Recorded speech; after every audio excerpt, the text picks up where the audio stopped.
மாவட்டம் பெரியகுளத்தில் இருக்கிற தென்கரை பகுதியில் பார்த்தீங்கன்னா நிசாந்த் அகமது என்பவர் பார்த்தீங்கன்னா வாகன காப்பகம் செயல்படுத்திட்டு வர்றாரு. இதுல பாத்தீங்கன்னா 50க்கு மேற்பட்ட கார்கள் வந்து தொடர்ந்து நிறுத்திக்கிட்டே இருப்பாங்க.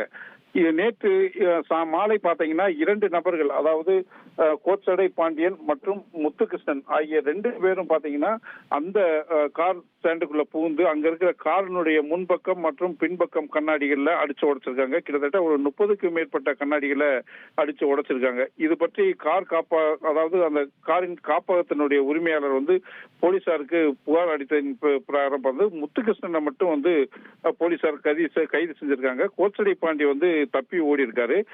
முத்துகிருஷ்ணன் நடத்திய விசாரணை பாத்தீங்கன்னா இந்த பகுதியில வந்து பல வருடங்களா வந்து அதாவது புறம்போக்கு நிலத்துல வந்து வீடு கட்டி வாழ்ந்துகிட்டு இருக்காங்க. இவங்களுக்கு எல்லாமே பட்டா வேணும் அப்படின்னு சொல்லி கேட்ட சூழ்நிலையில வந்து பட்டா கொடுக்க கூடாது அப்படின்னு சொல்லிட்டு அங்க இருக்கிற சிலர் வந்து உயர்நீதிமன்றத்துல வழக்கு தொடர்ந்ததுனால ஆத்திரத்துல இப்படி வந்து அந்த கார் காப்பகத்தின்குள்ள புகுந்து கண்ணாடி எல்லாம் அடிச்சு உடைச்சதா வந்து தெரிவிச்சிருக்காங்க.